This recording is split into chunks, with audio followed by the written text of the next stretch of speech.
Bienvenue dans le tirage de votre année 2025. J'espère que vous allez bien. Alors, comme d'habitude, je vais vous inviter à écouter votre signe solaire, votre ascendant, votre lunaire. Ça permet d'avoir une vue d'ensemble de votre parcours 2025. On va se souhaiter à tous une année pleine de réalisations, pleine de joie, mais aussi de santé surtout. C'est le plus important. Je vous remercie pour tous vos commentaires, tous vos partages et vos abonnements, à tous ceux également qui s'abonnent aux extensions de tirage chaque mois. Merci du fond du cœur et à toutes les personnes qui se procurent mes oracles et qui me soutiennent de cette façon-là également. Merci à tous. Je vous retrouve tout de suite avec votre lecture. Bonjour les cancers, bienvenue dans votre tirage. Je vais préparer les cartes et on se retrouve pour votre lecture.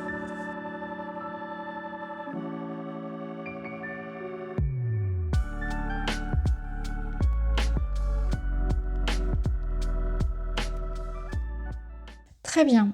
Alors, nous voici prêts pour votre lecture.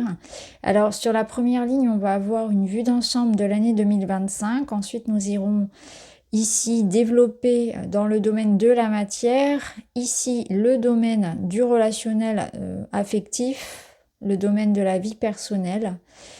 Et puis, enfin, nous irons voir le bilan que vous pourrez faire fin 2025 de cette année qui se sera écoulée, avec les points importants, ce que ça vous a appris, où vous en êtes, et puis les conseils des cartes. Allez, on y va.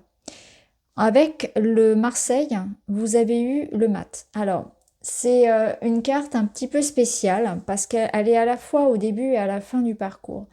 Ça sous-entend que vous pouvez être aussi bien là sur un nouveau départ dans les starting blocks, que sur une fin, quelque chose qui se termine et il est temps d'en partir. Il est intéressant celui-ci, on a cette sensation qu'il part un petit peu en mode discret, donc il part un peu sur la pointe des pieds. Il est un petit peu hésitant ce mât, je trouve. Alors, est-ce que ça représente votre état d'esprit dans quel état d'esprit êtes-vous? Est-ce qu'il y a des doutes? Est-ce qu'il y a quelque peur à ouvrir une nouvelle porte? Est-ce que vous partez, mais avec un petit peu d'hésitation, en ayant peur d'avoir des regrets? C'est un petit peu comme ça, cet état d'esprit-là où je sais qu'une nouvelle aventure m'attend, je dois claquer une porte, en ouvrir une autre. Il y a la notion de risque. Prendre un risque, avoir confiance, se lancer. Et c'est quelque chose ici qui va être, je pense, un peu le thème de votre année, c'est croire en ses projets, croire en soi. Et en même temps, ce sont des risques calculés. On va le voir parce que ça ressort notamment dans le domaine du matériel où avec le 2 de bâton, on sent ce besoin d'évaluer, de faire des bilans, de faire des recherches, de bien planifier les choses, d'être organisé, d'être rigoureux. Et c'est aussi cette notion que nous propose le roi d'épée, cette notion de rigueur. Donc je pense que le roi d'épée, il intervient ici pour mettre un peu d'ordre dans ce nouveau départ, dans vos projets. Il vous aide aussi à mettre en place tout ce qui est dans votre vie du domaine de la communication, à être clair dans ce que vous voulez, à passer des entretiens, à faire des démarches, à être aussi dans une rigueur juridique, administrative. Vous voyez, on met les choses au clair, on règle ce qui doit l'être, on est rigoureux. Il a une grande capacité aussi, comme je vous l'ai dit, à communiquer. Donc la communication sera également importante, elle sera franche, elle sera directe, elle sera claire. Le roi d'épée va vous aider vraiment à ça, à mettre peut-être aussi un terme à ce qui doit l'être, à poser certaines limites, à vous imposer, à vous faire entendre, à vous faire respecter lorsque ce sera nécessaire. Le roi d'épée, il va vous apporter un sens logique, un sens pratique à ce que vous mettez en place. Donc il vient un petit peu rétablir l'aspect, on va dire, nonchalant du mât, qui peut-être part un peu comme ça à l'aventure, sans se poser trop de questions. Il y a un contrepoids ici avec le roi d'épée qui va ramener davantage de rigueur, de concentration, de prévoyance aussi, de calcul des risques. Et c'est un calcul des risques ici. On part pas comme ça à l'aventure sans avoir bien réfléchi. Voilà, une bonne réflexion ici, on sait dans quoi on s'engage. Mais en même temps, le mât a son côté positif, puisqu'il vous apporte de la fraîcheur, de l'indépendance, de la liberté, de la joie aussi, de l'optimisme. Donc c'est plutôt un beau couple, parce qu'on part sur quelque chose de léger, de nouveau, d'encourageant, avec le contrepoids ici d'une bonne réflexion avant et de risques calculés, voilà, et d'une certaine forme de rigueur, notamment administrative et juridique. Alors les ronces, elles vous parlent ici de vos peurs. Elles vous disent que, et d'ailleurs le roi d'épée va venir ajouter ses conseils à ça, elles vous disent que par moment il y aura sur ce nouveau chemin quelques petits passages à vide.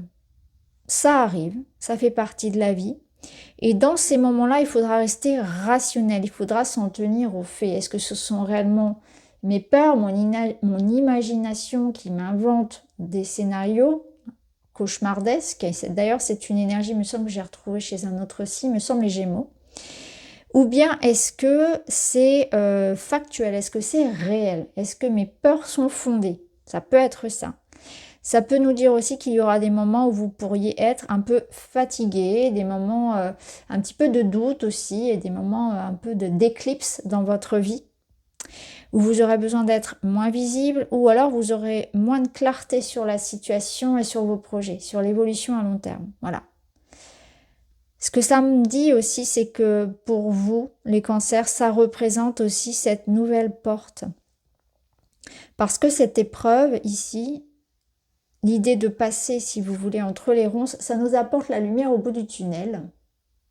Et cette lumière au bout du tunnel, il est temps ici, je pense, d'agir pour aller la chercher. Donc pour certains, c'est aussi une invitation ici à sortir d'un état d'inaction, de procrastination, de faire en sorte ici de reprendre un petit peu les rênes d'une situation, voyez, pour se sortir d'une mauvaise passe. Donc pour certains, ça peut résonner comme ça. Ici, la carte de l'amour, elle nous parle que l'amour, le lien, la communication, les échanges, la douceur, la tendresse, une personne en particulier, seront importantes également, puisque ça ressort dans les thèmes majeur de l'année. Donc l'amour sera aussi un point important. Et notamment une personne. Donc il peut y avoir un duo, que ce soit un duo relationnel, sentimental, ou bien professionnel, un binôme, une équipe. En tout cas, il y a quelqu'un ici d'important. Si cette personne n'est pas encore dans votre vie, c'est qu'elle arrive cette année.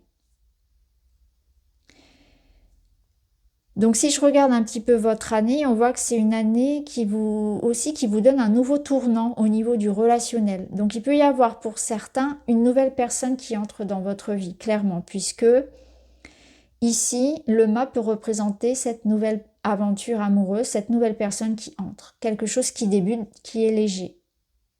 Le roi d'épée, ça nous parle ici d'une... comment dire ? D'une nouvelle étape dans ce domaine relationnel où on se libère d'une sorte de carapace. C'est une invitation à être davantage dans la communication, dans l'ouverture du cœur, plus démonstratif, plus ouvert à la rencontre, à l'autre, à la compassion, à l'amour, aussi bien pour soi que pour les autres. Ça peut nous parler aussi d'une période de froid, de solitude, de blocage amoureux, qui se termine, voyez. Et là, il y a quelque chose comme ça qui se débloque au niveau du relationnel. On va le voir tout à l'heure.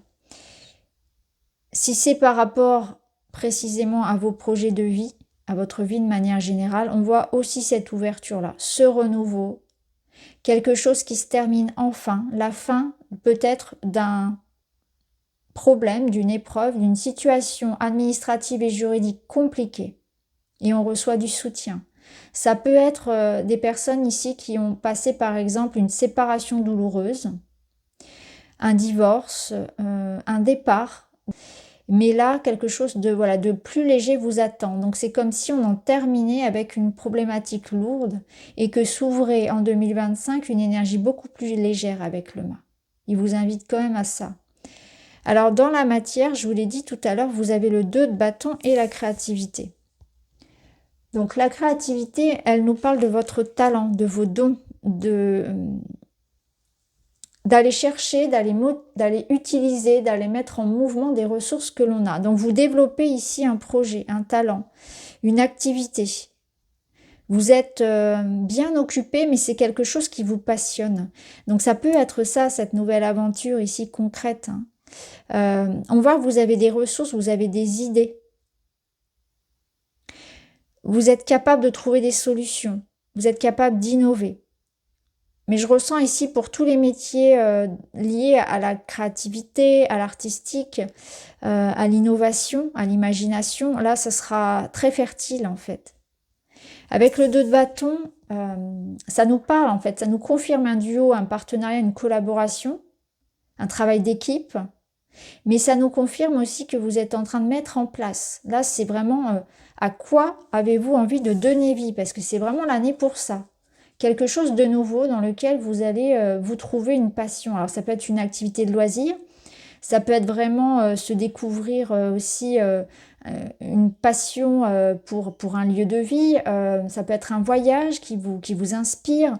En tout cas, on voit que dans le quotidien, dans le travail, dans les études, on développe quelque chose avec beaucoup de joie, beaucoup de plaisir et beaucoup de talent surtout et de créativité.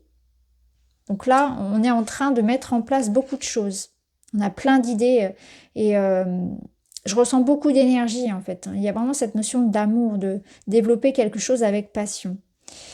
Dans le domaine ici du relationnel, je vous montre aussi, vous avez le roi de denier et le temps. Donc là, c'est comme si je ressentais qu'il était temps de construire, il était temps de recevoir. Le temps a été un facteur important dans votre domaine relationnel. C'est comme si vous aviez pu attendre longtemps, être bloqué, et que tout à coup, ça s'accélère, ou que tout à coup, c'est le bon moment pour cette rencontre ou pour cette personne. C'est la fin des difficultés. Il y a quelque chose qui se passe cette année et qui devait arriver cette année.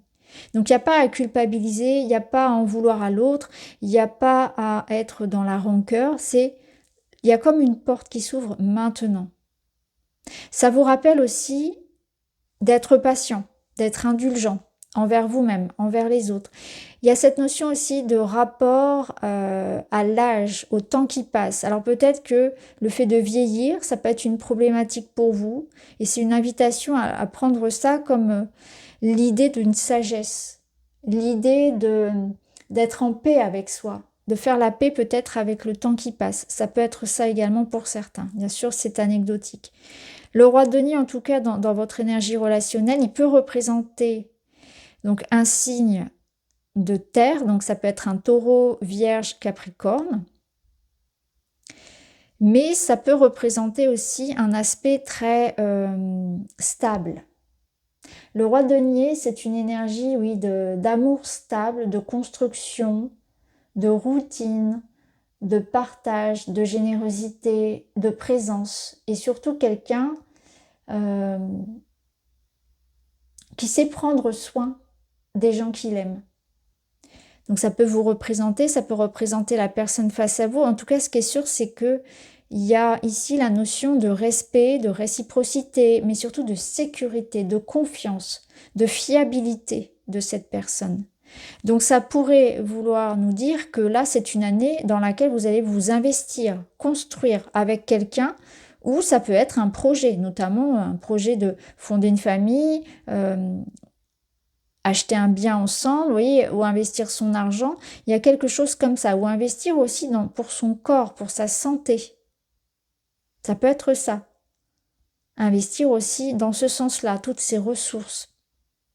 En tout cas, au niveau purement amoureux, il est question ici d'une relation stable, d'une personne aimante, généreuse, sur qui on peut vraiment, à qui on peut faire confiance.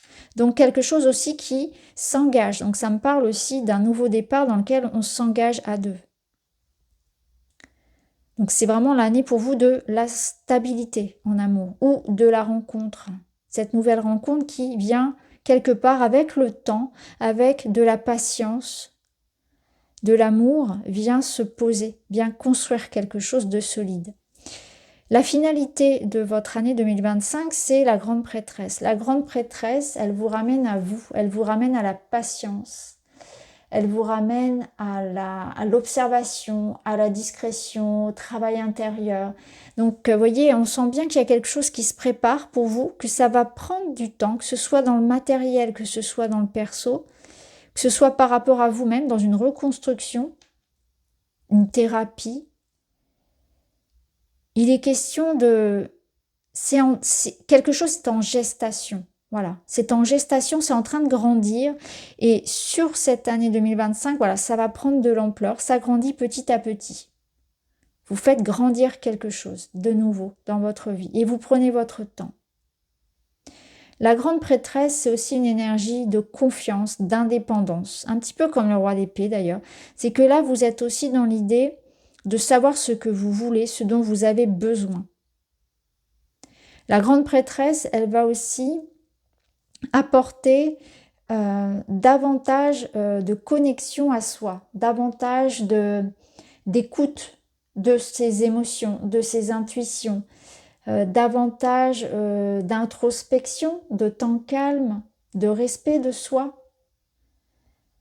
Ça peut nous parler aussi de développer ses capacités parapsychiques pour certains, d'être très spirituel cette année, mais aussi un apprentissage, des formations, des lectures, des découvertes, un enrichissement personnel. Vous cultivez votre jardin par des lectures, des reportages, peut-être des rencontres, des formations. Vous grandissez à l'intérieur. Il y a quelque chose qui s'éveille aussi et qui s'enrichit en vous. Quelque chose qui grandit en vous. Votre savoir, votre conscience, un projet, l'amour de soi, la patience, l'empathie. La grande prêtresse, elle vous dit aussi que vous ne pourrez pas contrôler tous les mystères de la vie et du temps. Et c'est pour ça je pense que ça ressort ici, c'est que elle vous dit qu'il y a encore un besoin de gagner en apprentissage, en maturité, en patience, que rien n'est joué. C'est-à-dire qu'il y aura aussi des questions qui n'auront pas de réponse immédiate et que seul le temps pourra y répondre. C'est avoir aussi une certaine forme de confiance et de foi en la vie et en soi. Voyez, sortir peut-être un peu parfois d'un trop grand mental qui veut tout savoir, qui veut tout calculer, tout contrôler, le temps, les autres, et revenir ici à quelque chose de beaucoup plus instinctif et intuitif. L'harmonie, ça nous parle ici d'une fin d'année où vous finissez l'année très serein, en paix. Donc, il y a comme une sorte d'accomplissement. Vous finissez l'année heureux, serein, libéré, avec une grande satisfaction, un grand contentement par rapport à cette année écoulée. Donc il y a comme une sorte aussi d'apaisement et on comprend bien ici qu'on va vers une amélioration après ce passage un petit peu délicat. Donc on finit l'année vraiment bien posée et c'est justement ce que vous dit cette carte, l'équilibre. Stabiliser ses fondations, trouver son point d'équilibre physique et émotionnel. Donc émotionnellement, physiquement, on va vers une amélioration et davantage d'équilibre, de modération. Il y a un apaisement. Vous finissez l'année sur quelque chose de concret, de stable. Alors, autant on l'a vu dans le relationnel, et si c'est par rapport à vos projets, on voit que c'est en bonne voie. Notamment avec un aspect, comme je vous l'ai dit tout à l'heure, très concret, hein, juridique, administratif. Donc, si vous êtes dans l'attente de vraiment de quelque chose qui soit clair, qui soit écrit, qui soit signé, bah c'est le cas. Hein. On voit que vous finissez l'année fier de vous, satisfait de cette année qui vient de s'écouler et que tout n'est pas encore là, qu'il y a encore une notion de temps, mais que c'est déjà bien parti. Il y a déjà des premiers résultats qui sont visibles. Voilà pour vous les cancers, j'espère que ça vous parle. N'hésitez pas à revenir sur la vidéo au moment de votre anniversaire, mais aussi en fin d'année 2025 pour voir un petit peu où vous en êtes par rapport à cette étape. Voilà, je vous embrasse et je vous dis à très vite.